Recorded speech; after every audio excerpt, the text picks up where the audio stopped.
Hello there, folks. Thank you for joining us today. Great to see you all. Welcome to the Brooklyn Rail's 583rd New Social Environment. I'm Eleanor, the program's assistant here at the Rail, and I have the pleasure and privilege of being your MC today for a conversation featuring Jamel Gaines, Carl Hancock Rux, Tavia Nyong'o, and Alvin Hall on the occasion of Archer Ames Lost and Found Retrospective, a Juneteenth exhibition. We are also thrilled to welcome poet Sherese Francis here to close today's program. Before we get started, the Brooklyn Rail acknowledges Black Lives Matter, and the Brooklyn Rail acknowledges that here in New York, we are on Lenape-Hoking, the unceded land and waters of the Wappinger, Canarsie, Munsee, and Lenni Lenape people of the Delaware Nation and the Shinnecock Indian Nation. We encourage you to check the chat for a living document of resources and actions, which will be posted in just a moment. The Brooklyn Rail would also like to thank the Terra Foundation for sponsoring our NSE program and making these daily conversations possible, and for their support of our growing archive. And you can view our full archive on the Rail's YouTube channel. And now to introduce today's fabulous guests and host. Jamel Gaines is an executive artistic director and choreographer of Creative Outlet in Brooklyn, and he has more than 28 years of choreographing experience. Gaines has created and staged over 25 repertory and concert productions in New York City and around the world. Carl Hancock Rux is a curator of the Archer Ames Retrospective, a Juneteenth exhibition, and he's the author of several books and is the recipient of numerous awards, including the New York Foundation for the Arts Prize. He also has 4 CDs to his credit, and he is the co-artistic director of the experimental theater company Mabu Minds in New York City. The research of Tavia Nyong'o spans Black queer cultural and performance studies, contemporary art, and aesthetic theory, speculative genres, Afrofuturism, and Black sound studies. He is currently a professor at Yale University and the curator for public programming at the Park Avenue Armory. And finally, our fabulous host, Alvin Hall, is a financial educator, award-winning television and radio broadcaster, and a best-selling author and art collector. Alvin is a regular contributor to many magazines, newspapers, and websites, including the Brooklyn Rail, and he is on the acquisitions committee of the Studio Museum in Harlem, and lives in New York City, where he's completing a memoir of his childhood and his first podcast series. Thank you everyone for joining us. And I'm so excited to turn the mic over to you, Alvin. Thank you. Thank you, Eleanor. I'm excited to be here. First, I want to ask Carl and Jamel and Tavia one question, and you can take this individually. It seems that Juneteenth has grown very quickly into a national celebration. A year ago, I would say most people didn't know about it. When I was growing up, we would have baseball games in Northern Florida, but then we were close to Texas. Prior to that time, it was pretty much a Texas celebration. So let's start out with you, Jamel. What do you think has led to this sort of overwhelming interest in this holiday?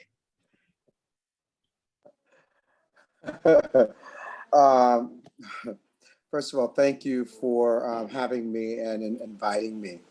I started learning about Juneteenth at church, which oddly enough, you think that you go to church for spiritual practices. And so my pastor, the Bishop Reverend Dr. Johnny Ray Youngblood, his ministry was about empowering a total person through spirituality and holistic practices and what's happening in our world.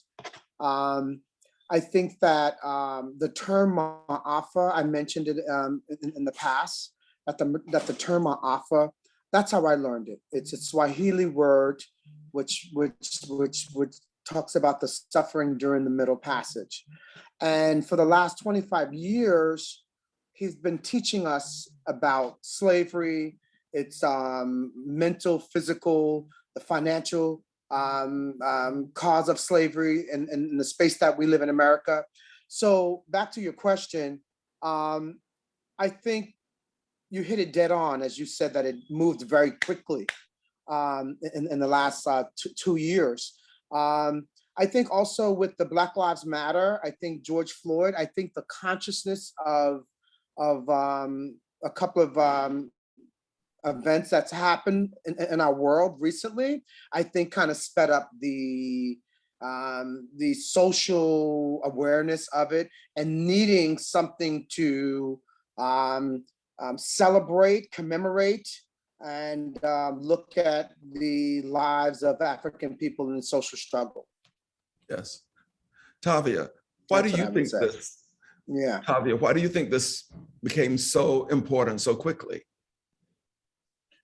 I agree with a lot of what Jamel just said in terms of it being a symbolic, although when I say symbolic, that's always highly meaningfully symbolic response to the George Floyd uprisings of 2020 and the demand for racial justice in the US that intersected with longstanding efforts on the part of many individuals to make Juneteenth a federally recognized holiday, the first to follow, in fact, the recognition of Martin Luther King Jr. Day as a federally recognized holiday. I think it's been 20 years if memory serves. I could stand corrected, but in any event, these have been the most recent 2 federally recognized holidays. And like Jamel, I did not grow up celebrating Juneteenth in either of my 2 homes in Michigan or Kenya, but I did come to learn about the holiday through my book learning, through my study of American history, and I was interested in my focus in school was 19th century US history, and so I did learn about Black Reconstruction and the delayed declaration of the Emancipation Proclamation in Galveston, Texas, 2 years after it was signed by Lincoln, after Lincoln was shot, and as the belated defeat of the Confederacy in the state of Texas. So this, and commemorations of Juneteenth began immediately, right? And hopefully we'll get into talking about that on this hour, the way in which the spontaneous Black joy at emancipation and freedom was met with severe reprisals in the state of Texas in that year and going forward. So it's always been both a celebration and a contestation of the of slavery and its afterlives, and the ways in which the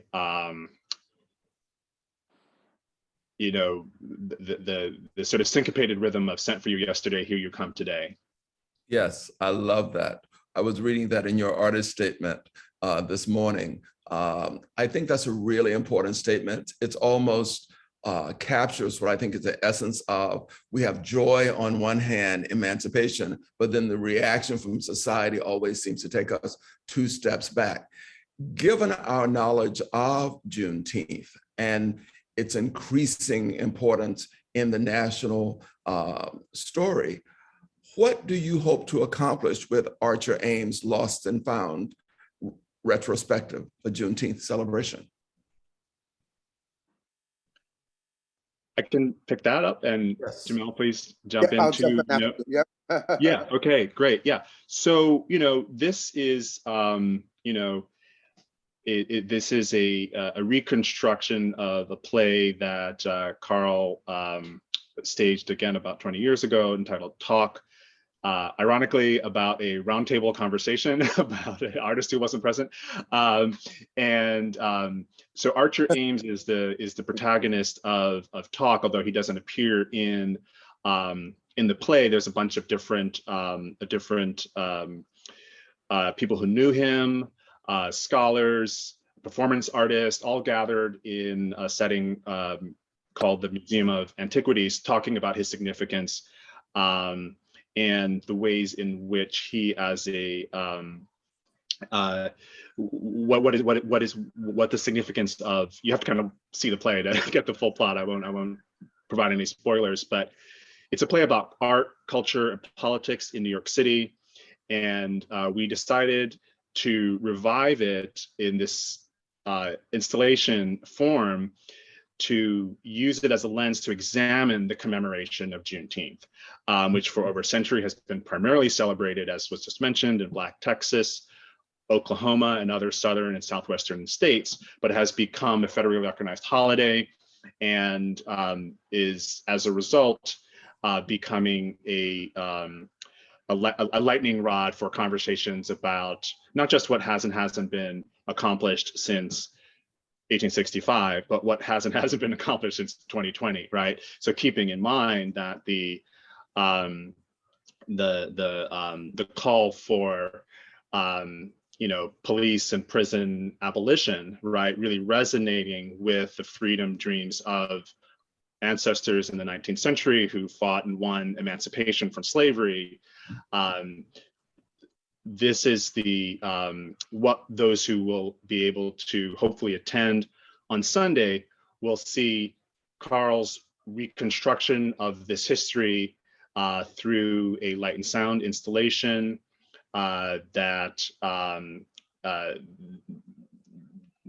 is a critical fabulation of what how Ames might have interpreted this history in a film that he made in the 1970s entitled Mother and Son, as well as a series of altars throughout the armory and its historic rooms that are a way of thinking about the significance of Black artists, contemporary Black artists like Carl Hancock Rux, like Diane Smith, like Jamel Gaines, coming in through the front door as august an institution as the Park Avenue Armory, and imagining both the history of Juneteenth, but also its present, like what it means to us today, this conversation that we're having today, and its future, like why continue, I don't mean to say why to continue to celebrate, but what is, I think one of the things that's very much at stake is and we may get into this, but in social media and elsewhere, is the commodification of Juneteenth, the very quick and rapid commodification that has produced a number of controversies already in the media. So what does that mean, right? To have Black history taken and sold back to us by corporations like Walmart. These are the kinds of questions that aren't being directly addressed by the Archer Ames Lost and Found retrospective, but through the lens of fiction, which is a really powerful form for Carl in particular, but many Black artists, because having, Jamel referred to Ma'afa and the Middle Passage, the stripping of names and heritage, so-called stripping of names and heritage and culture and language and religion from Africans who survived the Middle Passage into slavery, the necessity of reinvention in the New World, right, is always a fiction, right, yes. Diane? Well, so that's it, right? So I'll go on too long, but to talk about the fiction as a resource for rediscovering our history. And that's what you're doing. You're really taking this character and reimagining them in a different situation. Let's talk to Jamel for a moment. Jamel, you're bringing your history of movement, history of dance and choreography to this. What attracted you to the project, and what are you hoping your dance will communicate? Yeah, as I said earlier, the education around Black history from an adult perspective started with me at the church. And I think that I have an amazing opportunity to show the spiritual, the physical change that we have been changed for over 200 years, over 400 years. So the idea is to show the shapes, show creativity, show passion, show that the movement should tell a story. It should be storytelling. That's what we've done in the past. That's what I did last year with Carl. And I've been doing in the church as well. I think that I have a piece called The Capture, which I created through the church, which we've traveled through about 15 different cities. I'm doing my opera presentation. It's called A Healing Journey. And the idea is to show the struggles that Africans went through being snatched from the motherland, taking across the voyage, taking across the Atlantic seas and coming to America, working on the plantation. So the idea is, how does movement that's nonverbal tells a story that can be interpreted 1,000 different ways? So that's the idea. So the idea is to show the human body, show the strength of the African American, the African body, to show the beauty of it, to show the brilliance of it, and to show that it's not all suffering, that we were not just suffering the whole time. So the idea is really to use the body to tell stories that can be interpreted in many different ways. Thank you, Jamel. Carl, this must have been a monumental project, because you're taking a play that you created before and you're reimagining it. And I've read a lot of what you've said about the work. And you said taking a character that exists in one place and moving them to another place changes the character's identity, changes what you know or may not know about them. Could you talk about the overall work that you've curated for this exhibition? Well, to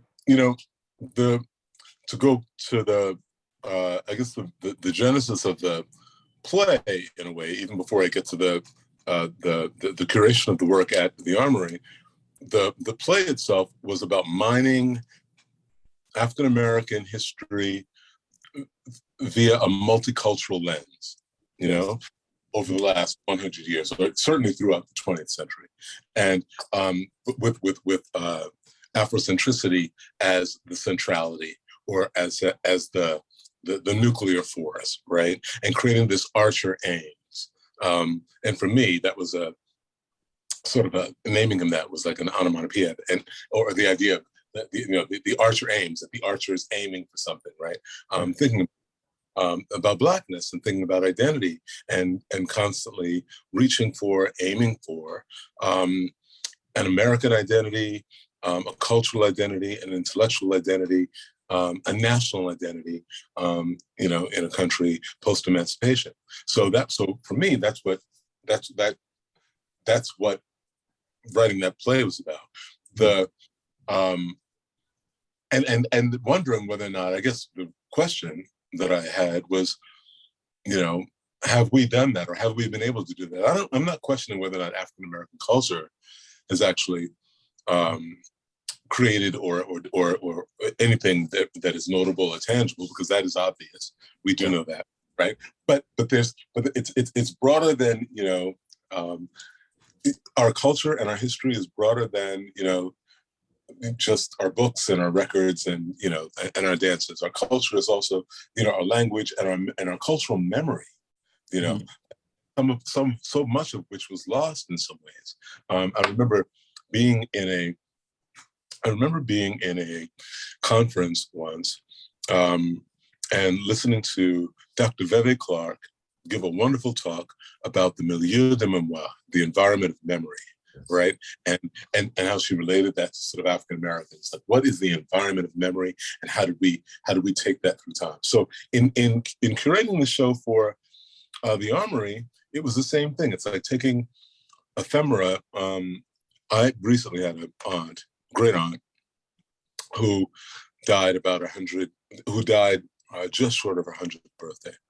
She lived on the West Side, and her co-op had to close down, and so I wound up going to her apartment and just taking a lot of things from her apartment and using them for this particular exhibit, like what were the books that she's been reading over 100 years? Or what did she gather from her own travels? Little African statues and things like that, or the family photos, or the jewelry, or and all of this to me is or belongs to not just my departed great aunt, but belongs, I think, to an expansive African American, milieu, or if that makes any sense. Yes, it does. Yeah, you know what I mean? That they're not just her objects, but they're the objects that many people probably would have had in their homes had they been able to collect it. And so as we're thinking about this moment of emancipation as a federal holiday, beginning to embrace it as or begin to embrace what happened in Galveston, Texas, as a very important marker and defining moment of freedom, I find myself going inward and questioning, well, did we really, is that really what was being offered? Were we really being given freedom? What did we actually attain? Well, what were we being offered, in that moment? Not only in Galveston, Texas, but even in times of Lincoln, with the first, Emancipation Proclamation, what was really being offered? What was attained? And what happened? Who became free? Did we become free? And then also, I guess the larger question for me is, the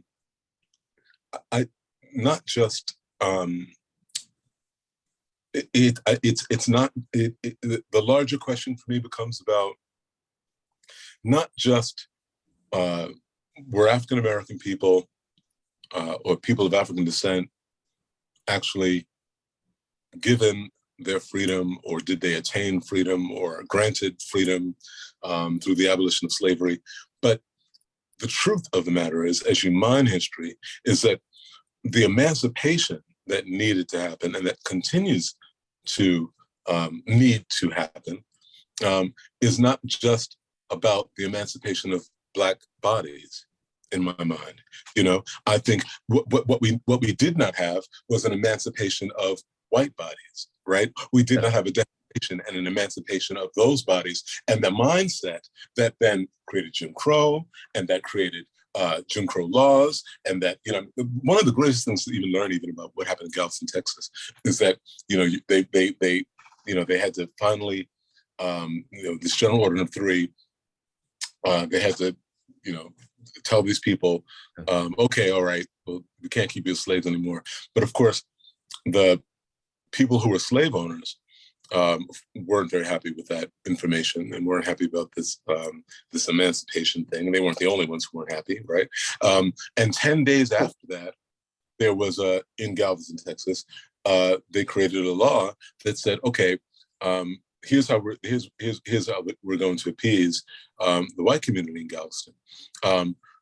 We can't own these Black bodies in the way that we used to, but we will legally forbid their travel.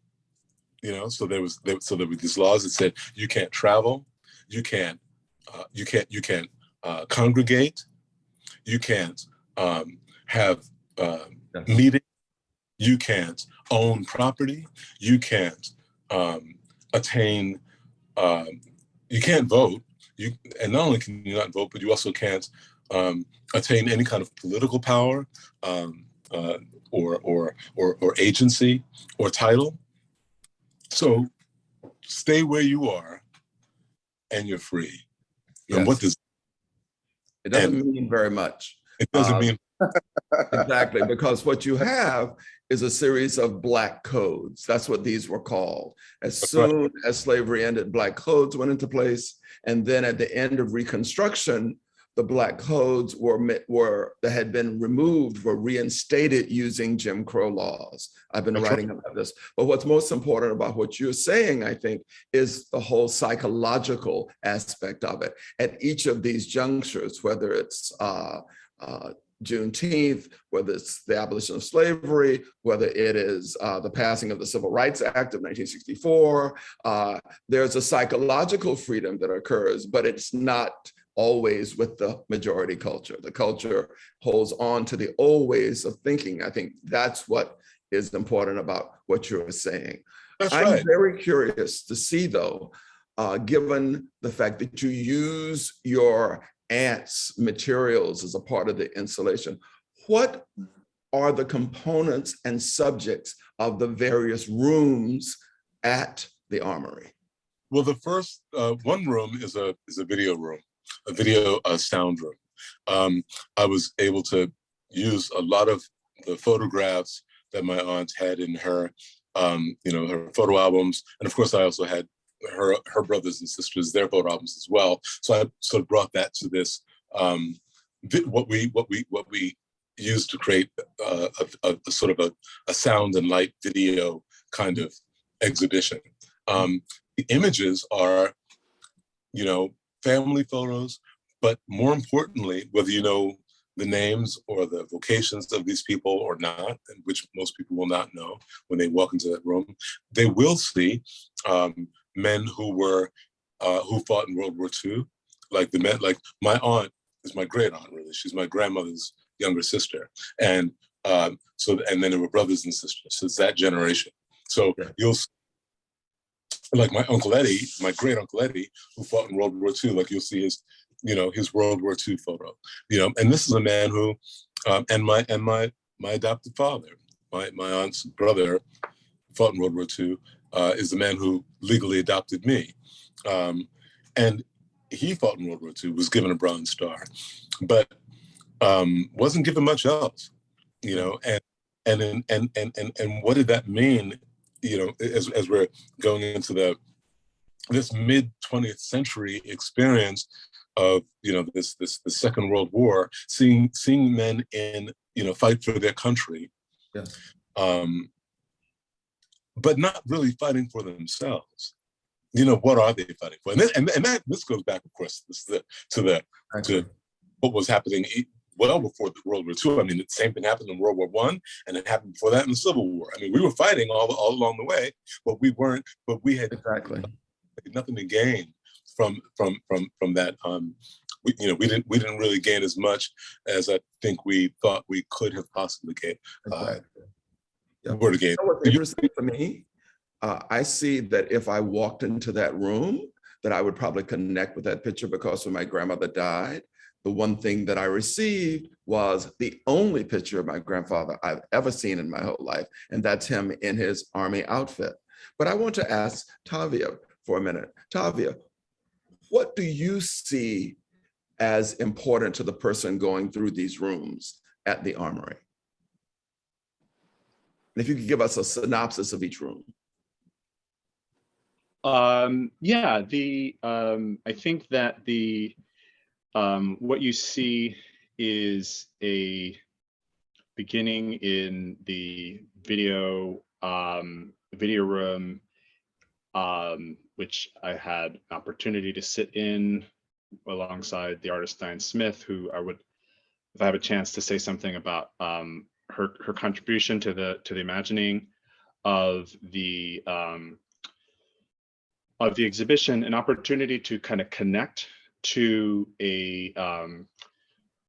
actually, maybe can I just briefly read from her statement? This may be the best. Let's stay with the okay, I'll do the walkthrough. I'll do the walkthrough and then I'll get to your statement when it makes more sense. Okay, fair enough. Yeah. So we'll walk through that. So this is a light and sound installation. Carl will be his voice is guiding us through the meaning of that. And that will then take us into a second room, in which an altar containing elements from Carl's great aunt, as well as other ephemera and objects that have significance, providing an opportunity to reflect upon the history of African-American survival and resilience. This is a room which is it is called a library because there are vitrines or there are glass cases with actually all kinds of silver owned by the 7th Regiment, into which have been interspersed these objects that will offer a kind of, will tell the story of a Black presence that sort of has always been there, given the ways in which we're talking about Black soldiers contributed to, of course, to the Civil War, as we know, the fight for freedom, and up to the present.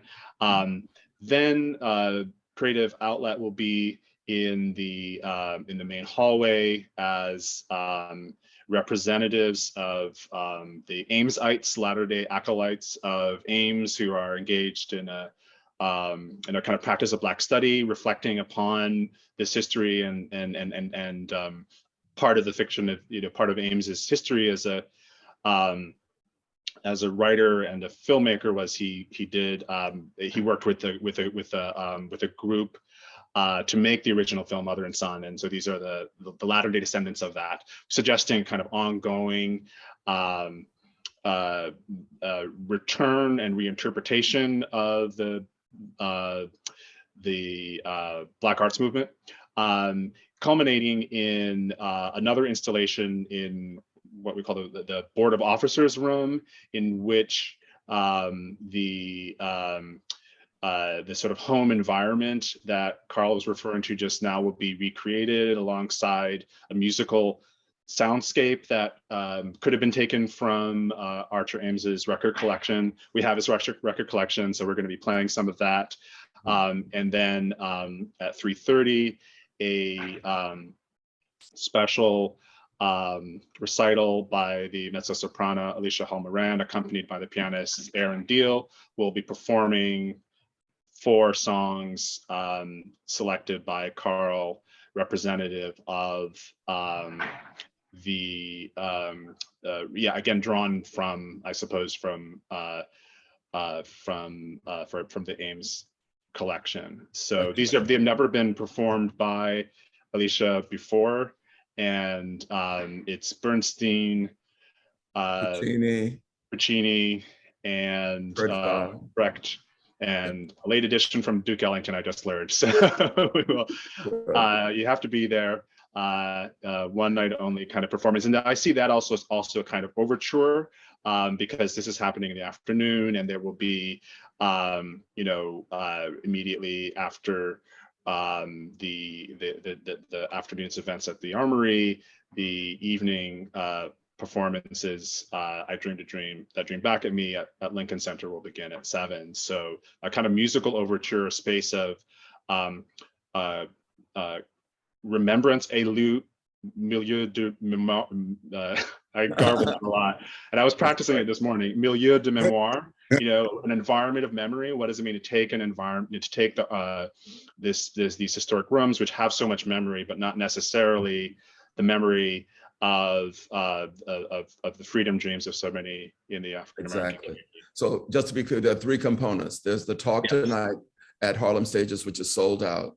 Then on June 19th, there's the performance at the Armory, and then starting at 7, there's a performance at Lincoln Center.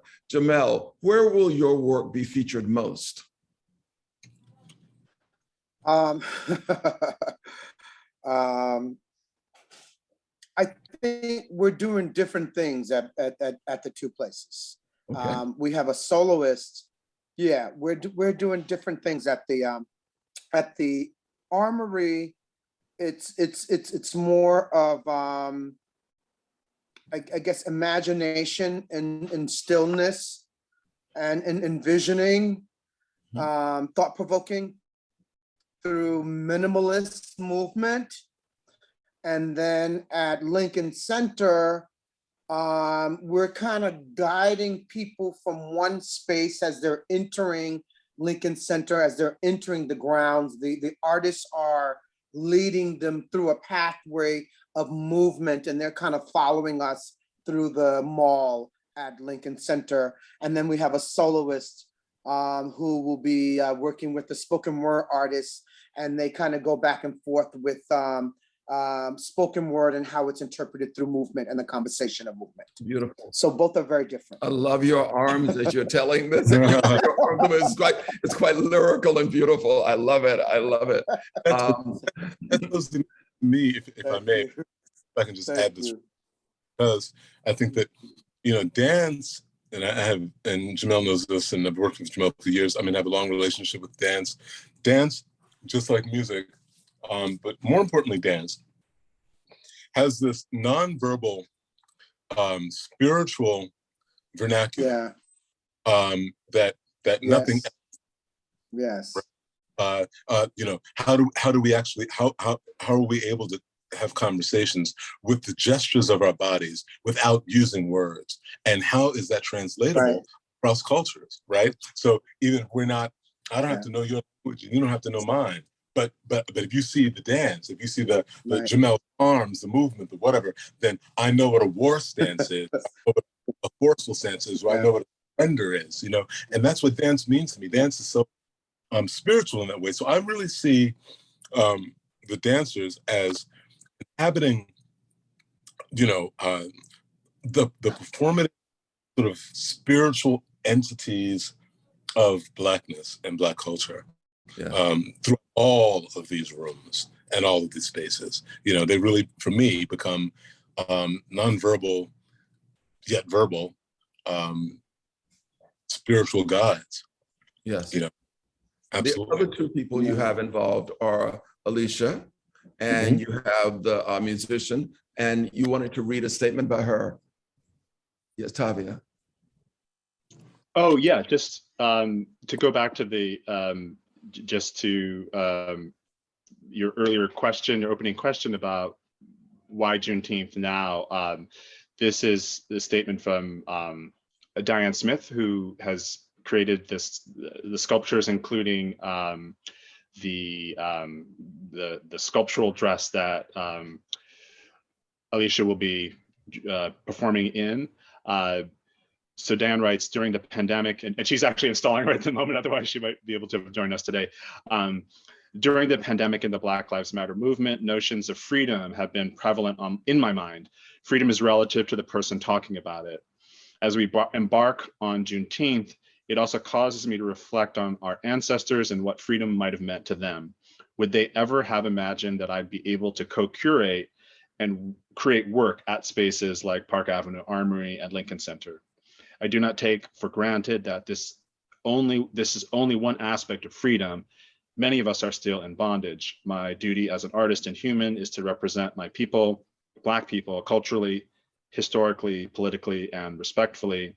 I want to tell the truth about our history in America while celebrating our dignity and not perpetuating our collective trauma. This Juneteenth celebration is an opportunity to embrace and celebrate all we are and acknowledge our resiliency. Despite all that we have done to us, despite all that has been done to us, we still rise. Good. Now I have another question. Who was the person who put all these components together?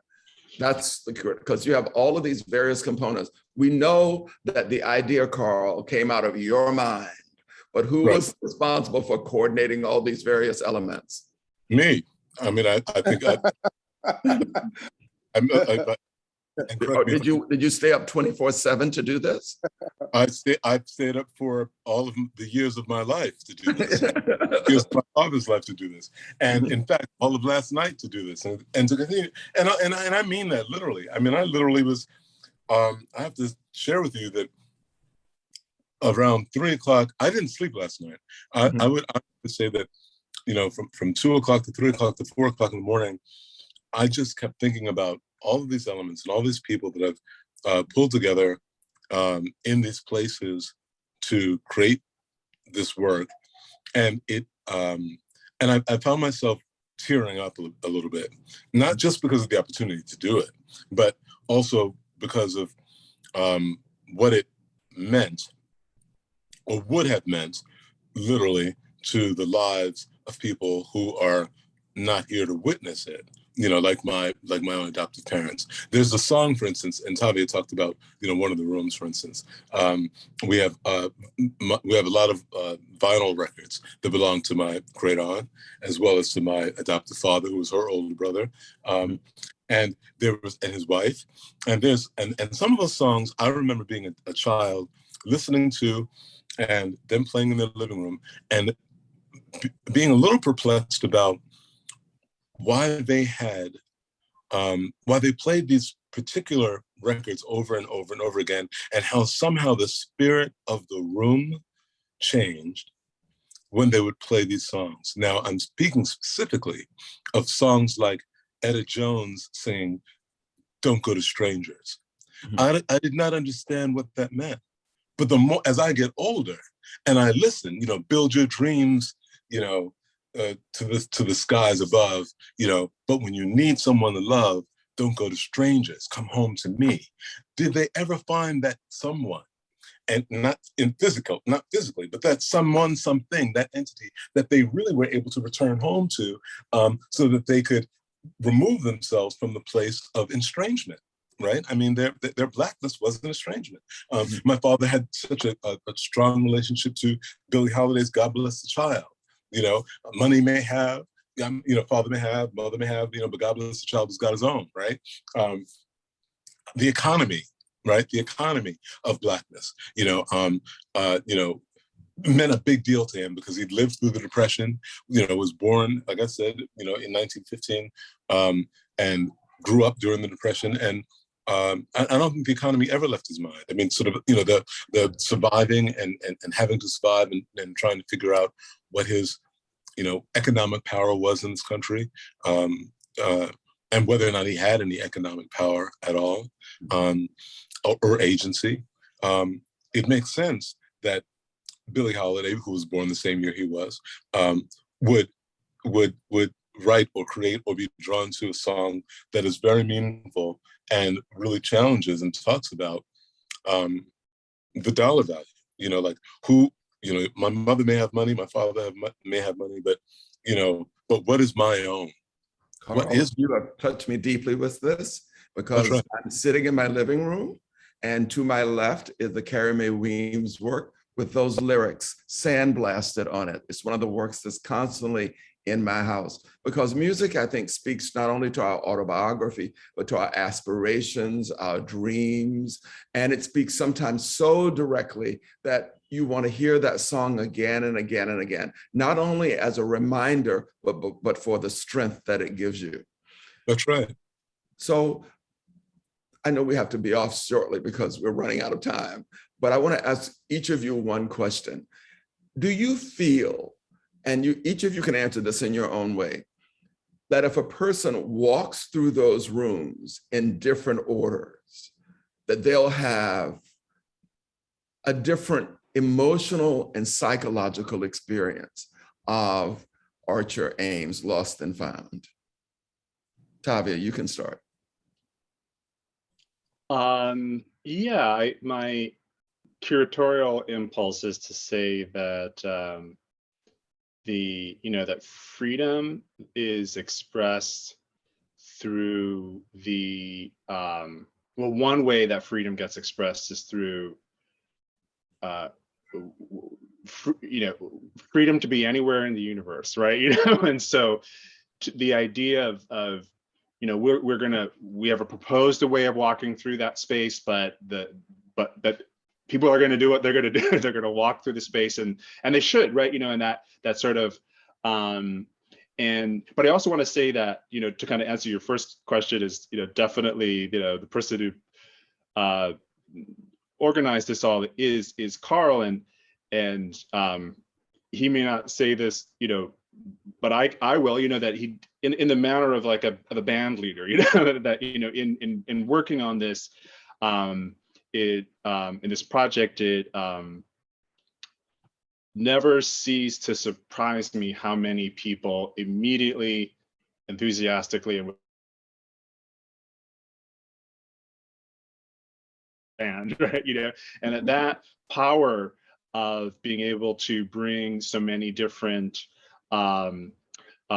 artistic collaborators into this process that of course extends to Juneteenth, I think also extends to the audience, right? You know, that people are going to come into that space, right? So many of us, you know, and you know, they will get a different, you know, if you come at a different time, I mean, you might miss the concert, you know, if you come in, you know, if you start in the room, as Carl was just saying, you know, and you just hear that haunting refrain of "Don't go to strangers," that's a very different point of entry than if you go through the light room. So yes, I think it'll all be an individual possibility, and that's part of the I hope what will be part of the contribution of the exhibit. Jamel, you have already been in the space. You've been spending time doing choreography in the different spaces. What do you, two questions for you. How has it affected you? And do you see that the participant will have different psychological experience or emotional experiences as they go through it? Yeah. First of all, just the space alone is just incredible. I mean, just the building alone is just incredible. The architect and the history and it's just amazing. My family they are builders, so I grew up with my father taking me to work with him on Sunday. So I have a fascination with architect and buildings just in general. When you walk into the building, I also thought about just the history of the people who built the building and the craftsmanship of everything in the building and just how they're so different. I could go on, but so just in general, just being in that space just takes you back in a time and a special place, just in general. I think that, you know, like what art does, I think that it will be the consciousness. I think when you go into those rooms that you will you will reflect. It will make you think. It will make you think about history. It'll make you think about art, creativity, social justice, people of color. I think that, you know, a piece of art has 1,000 different meanings to it. I think that it will touch your soul. So I think that it'll take you out of the element. It will take you into a new land, take you into a new space as you leave the streets of Park Avenue and Lexington. You will be transformed into a different world. Thank you. And my final question to Carl before we go to Q&A from the audience. Carl, this is a really personal question, but I know that people will be affected by this differently. But what about doing this surprised you in the way it affected you? I think that I think that happened for me at 3 o'clock this morning when I was crying and unable to go to sleep, and began to think about my mother, my father, his adoptive parents, meaning mother and father, their personal lives, and began to track, you know, literally track their existences on this planet. You know, what preceded them socio-politically and culturally, what happened during their lives socio-politically and culturally, what they were enabled to participate in socio-politically, economically and culturally. And I was surprised that there's a cartography. There's a cartography that exists that each of us has access to. Each of us has an access to a cartography of Blackness and of existence just in our own personal lives. And we can still have the same discussion with each other without having had the exact same experience, right? But that cartography is so important. We may not even know how to read the maps, but and a map to me is one of the most amazing things. And that's what I think of museums as. You know, I think of art in that way as well.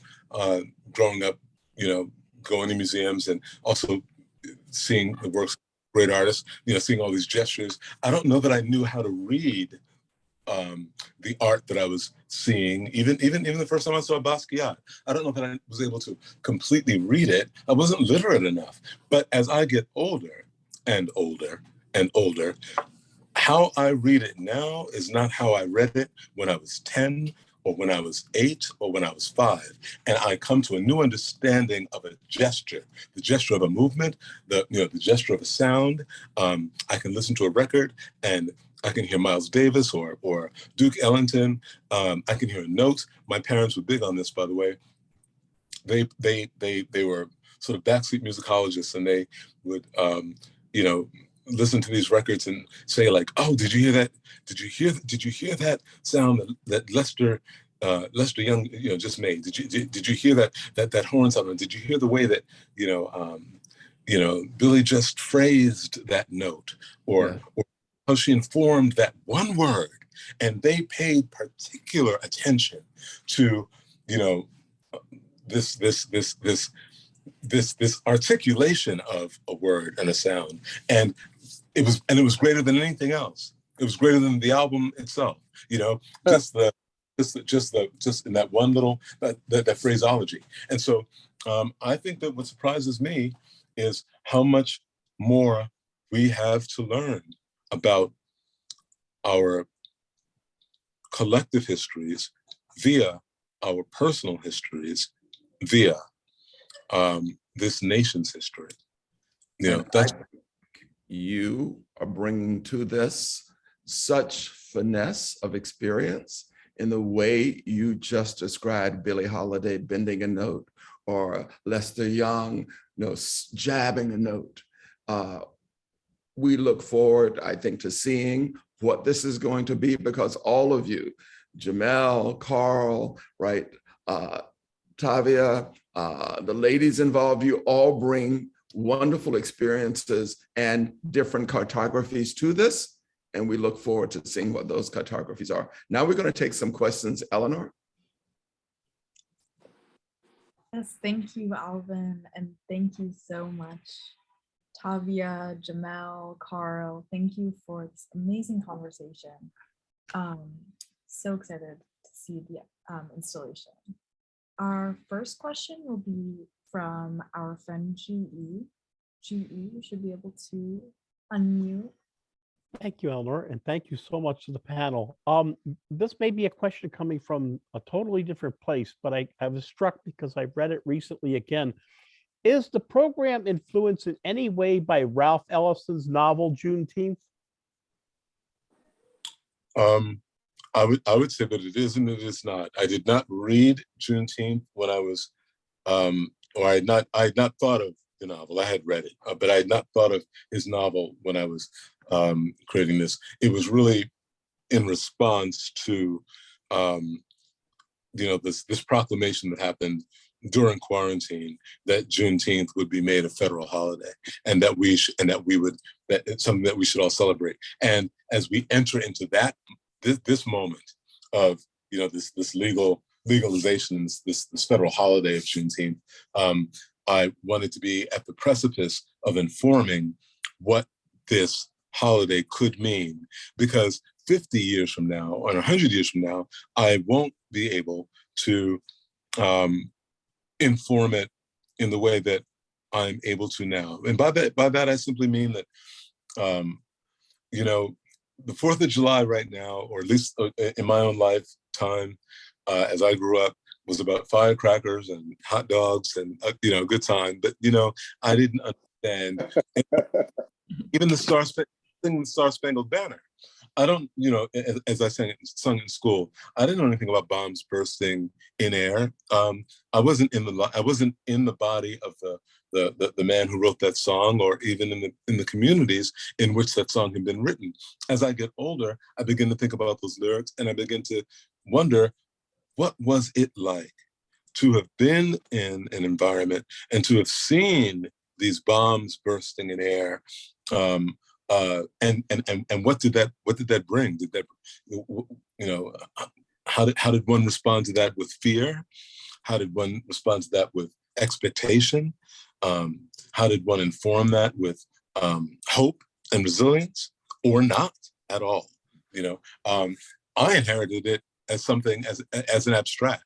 So I didn't use that particular book, but I would like to say and like to believe that that book informed me long before I knew it was informing me, that I would have this opportunity to engender this conversation around Juneteenth. Thank you so much. Thank you. Thank you so much, GE. Thank you, Carl. Our next question is from our very own Raven. Raven, go ahead. Hi, everybody. Thanks for this wonderful conversation. So my question is, you guys spoke a lot about the psychological aspects of slavery and the treatment of Black bodies in America, right? So Juneteenth is now a federal holiday. We're currently living in a world where people are either like willfully ignorant, aggressively woke, or somewhere in the middle.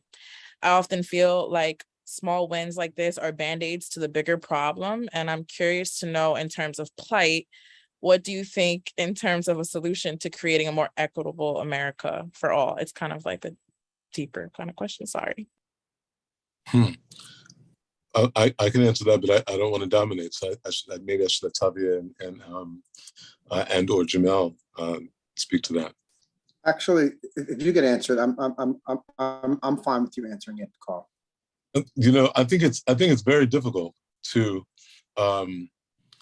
really find this equitable, the equitable society, the equitable understanding, the equitable,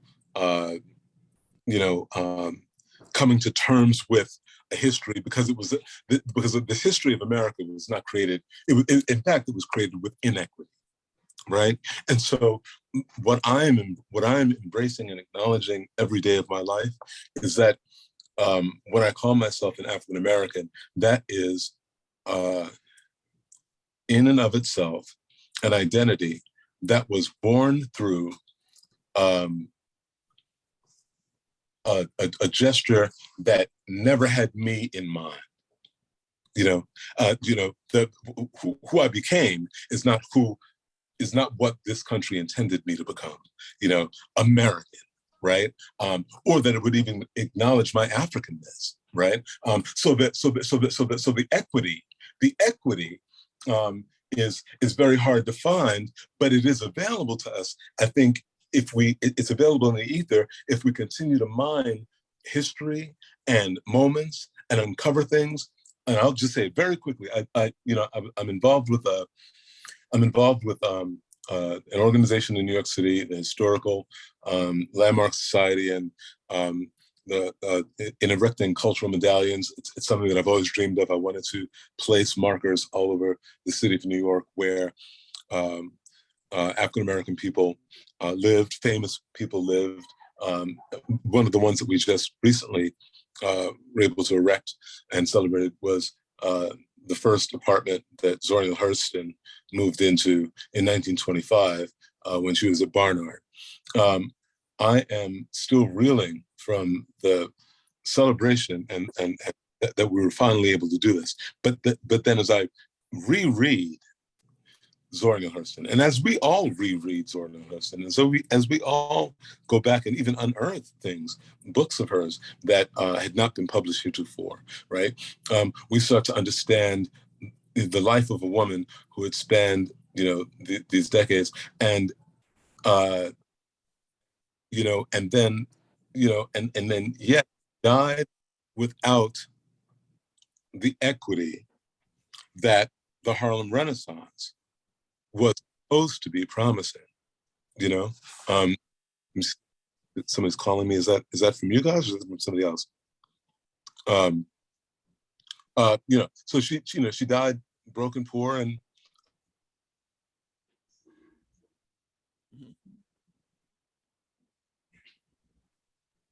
I think he got cut off. Yep. She died without, here's this woman who comes to New York City because of the Harlem Renaissance, gets to be the first graduate of Barnard and all this, writes these books. She comes from the South. She has all this information, but yet and still, with all of this promise and all the power that she had and knowledge that she had, you know, she is still felled. And when I say felled, I mean, you know, F-E-L-E-D. She is still felled by her Negro-ness or her African-American-ness in this country. There is no equity. The equity doesn't really serve her existence, doesn't really serve her life. It serves me, but it didn't necessarily serve her in the way that perhaps she had hoped that it would when she first came to New York City in 1925. So I don't know that there's a definitive answer to an equitable society that helps us all understand Blackness in relationship to whiteness, in relationship to otherness, in relationship to Americanness. But I do think that there's a place of being that we can all inhabit, that we can begin to enter the process of trying to understand something more than we have allowed ourselves or been allowed to understand about our elders, our ancestors, and ourselves. Thank you. Does that make sense? Yeah. In a way, it makes me think like, You're silent now. I can't hear you. oh, you can't hear me? I can hear you. Okay. I was just saying, it makes me think like how you said how Zora's life benefits us now, but it almost like sometimes it feels like, I don't know, like since it wasn't built for us, like is there any hope for an equitable society? Is that even possible? Like everything that like our ancestors have fought towards, is that even possible? Can I say something relative to that? Go ahead. I think the underlying psychological problem is actually a really simple one in America, and that is the belief in a net sum game. That means if you get something, I lose something. That is pervasive in America. And if you move into a neighborhood and somebody else doesn't move in the neighborhood, they think they've lost something. We have to get rid of that psychological aspect, because that's what people buy into in almost everything. If you get a job, I lost the job. If you win something, I didn't win something. And that negativity keeps the inequality there, because those who get more and more and more want to make sure they hold on to more and more and more, because they view life as the winner take all. And that's all about the net sum game of life. Right. Can I? What scares me? Well, go ahead, Tavia. Oh no, just real quick, because just to extend that comment that Alvin made in relationship to the arts, right? Because we see this directly. I mean, again, from where I sit in terms of like the so-called racial reckoning, in American theater and the arts, is so much about zero-sum game, right? There's a Black show now, but does that mean that a non-Black show didn't happen? Rather than understanding Black art as like fundamental to like the possibility of like making good art, right? That actually responds to the aspirations of American democracy. So I mean, I understand, I think I understand, part of your query, Raven, right, is like what to do in the face of, maybe the backlash, right, against recent uprisings and movements, what to do with exhaustion and maybe even in cynicism in some cases, right, that we're really not going to get the world that that we want and that we need, and therefore that also feeds into this idea, well, then maybe I should just get mine, right? Or zero-sum game. But this is why I think, to make a kind of plea for the arts and as a space that I think has become particularly key in this moment, I personally believe very passionately in the arts as a servant to democracy, as a space where we can pursue or at least dream about social justice, right? Because we can dream about anything in art too, right? I mean, not all art is dreaming about social justice, but you can't stop us from dreaming about it. And then maybe we have the dream back at us, as Carl says, right? But that itself is part of the kind of joy in you know, it's in contributing the other part of the legacy of like Zora Neale Hurston's, you know, it's you know, life is short but art is long, right? You know, and that her contribution is a permanent one, right? And it keeps growing, right? It keeps growing. So a temporary defeat is never a final one, and art really becomes a space where we are, you know, are holding on to that belief. Yeah, you know, if I can just add, you know, I think when we use that word equity, you know, what conjures in my mind, or what that word conjures for me, is resolution and or sameness, and whether or not we will achieve that in our lifetimes. And to respond to what Tavia just said, beyond the dream is the articulation of the dream. The articulation, in fact, the articulation of the dream is in fact even more important than the dream itself. How many times have you had a dream and you were unable to articulate it or explain it, to say what you saw, to say what you'd experienced and what it left you feeling? And I go back to Dr. Bernice Johnson Regan, who was a SNCC singer and sung with Dr. Martin Luther King, and something that she said to me, which was very profound and stays with me, and I repeat this all the time. She said, there comes a time in your life when you discover an emptiness. You've had no thought of yourself as being empty. And in fact, you've been operating as if you were not. But it's there, that emptiness.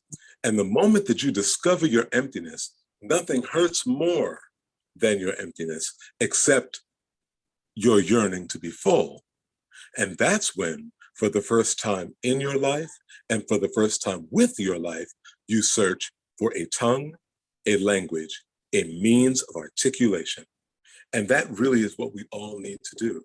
Search for a tongue, a language, a means of articulating what equity, if in fact there is any equity to be found in our lifetimes, or what freedom means or could possibly mean.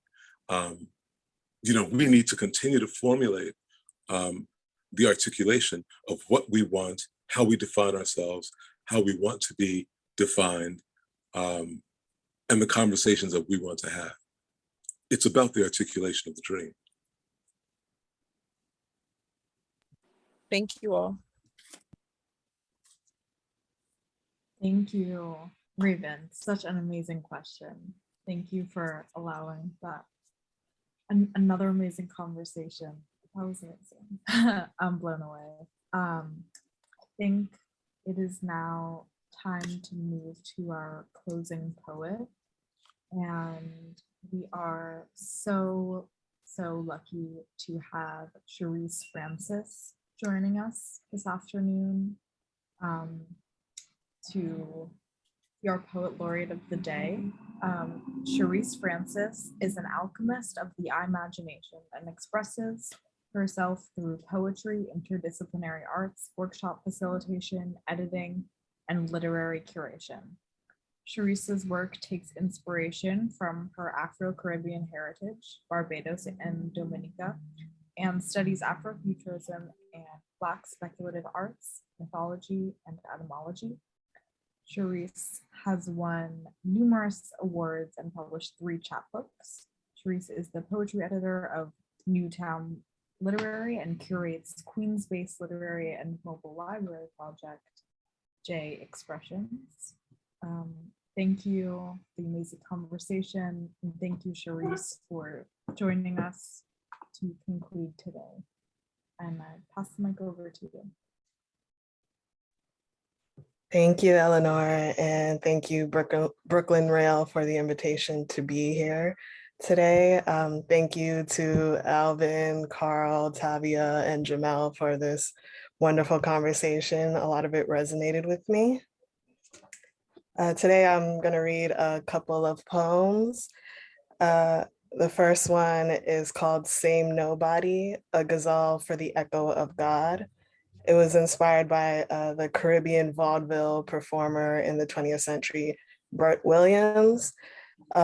He was known for wearing blackface during his performances, but he was trying to do so in a subversive way. And his presence really spoke to the complexity of being a Black performer during a time where it was a very white space, and he had to figure out how to navigate and work through that space. So this poem was inspired by a song called Nobody, and I quote a line from it. "And I am full of nothing and pain. Who soothes my thumping, bumping brain? Nobody. Sound and image need a space to be heard, a place for the name of nobody, a medium of tracks to travel its duppy vibrations, the only claim of nobody. Coming north, you feel the icy chill of fields and streets plastered in a single layer of white. You miss a home of nowhere branded trope I call paradise, and here you play the game of nobody. Till you arrived, you had no idea the heaviness a country could carry, the way it hooks you into fighting yourself to be made in the image of nation, pays you to join in the blame of nobody. Wearing the burnt cork on this sour face, it hardens and you become a nymph of distraction, and you hear no response but your own breath in its cave when you call God's name of nobody. Only see yourself in the small apertures of eyes and teeth. Where can I call I and I appear? This stage they call heaven, with no memory of history or contribution, covering the shame of nobody. Yet you still seek your true face in the shadows of a persona. They forget how this tongue twists blackness, an accent, a swag, a painted skin acts for a syndication. Watch the meme of nobody. A Black body boxed in by nails of eyes and ears. How long can you fight with the stick of dynamo in your mouth before the body drowns in the slurry shine called the fame of nobody? You tell yourself, I will confess in this cultured hell and beg for a dark body that truly listens. But who can hear, blinded by the bright name, can't see themselves and see the same of nobody. And thank you. And the second poem I'm going to read, kind of inspired by what Carl talked about language and tongue and needing articulation. This poem is called Somnambulous, Patois Possession. And it's a play on the words somnambulous, which is a sleepwalker.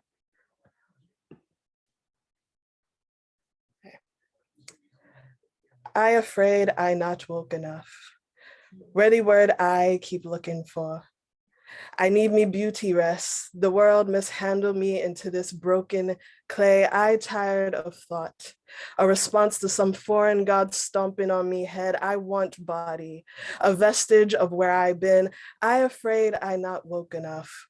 Ready word I keep looking for. I desire nonsense of the unconscious, a reason for the tragedy hoofing me back. The escape in word, standing on the ledge of everything known. A missing I, a name for this feeling of light. I want this I's negation pouring into this body. I afraid I not woke enough. Ready word I keep looking for to run, fight, perform, arouse this utter existence, this mania of flight. I need a magnetic force, not sure how to grasp rhythm right in this inner compass, this unknown path to make me gallop for a wandering, claw the ground with this feet. I afraid I not woke enough. Ready word I keep looking for. I want total darkness, spill me beyond the projection of a position. I want to lie, fathom the speed at which a word can carry vertically and with me arms spread out, be hip to the night's rhythms, body mapping like a waving flag to a steel pan song. I afraid I not woke enough. Ready word I keep looking for. I want to take a long time to come back, see how far a word can endure, bubble up sand around me body and be everywhere, a communion of time. I can't stand the healing as myself, the ground I scratching into. I need a deep, deep suspension of what is. Reache for you and you too. Thank you so much. Thank you so much, Sherese. That was perfect, amazing to close us off today. Thank you again to Carl, to Tavia, to Jamel, and to Alvin for such an incredible afternoon and an amazing conversation. Definitely gonna be thinking about this one for a while. We would also like to thank Ellison and the extended team from the Park Avenue Armory for helping to make today's event possible. Thank you for your support. Thank you to everyone for joining us today for this fabulous conversation. And please join us tomorrow at 1 p.m. for a conversation with Alfredo Jar, not sure if that's the right pronunciation, and David Levi Strauss on the event of The Temptation to Exist, which is Alfredo's exhibit at Gallery Lelong. We'll conclude with a poetry reading by Samuel Breslin.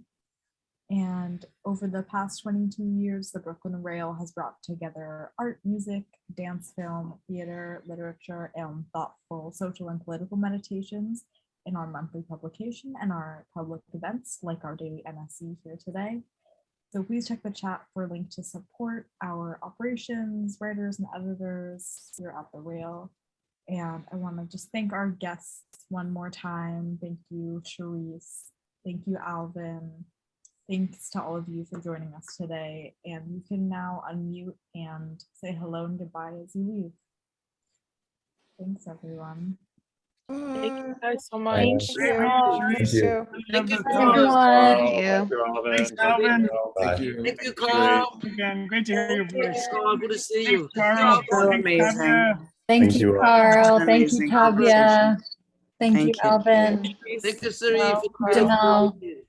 Allison. Thank you, Sherese. Thank you. Thank you, Sheree. Good to see you, Alvin. Good to see you. Yes, we'll get together soon, okay? I'm in town all the way until July 28th. Till July 28th. All right, write on the calendar and call you ASAP the afternoon. Okay, good. Okay, thank you. Thank you, Thank you, everyone. I'm ready to come back. My book is finished. Great. Can't wait. Okay. Thank you, you guys. Bye-bye. Much love. Love to Keep everybody. up the good work and we'll talk soon. Let's have lunch. Okay. Okay. Bye, Alvin.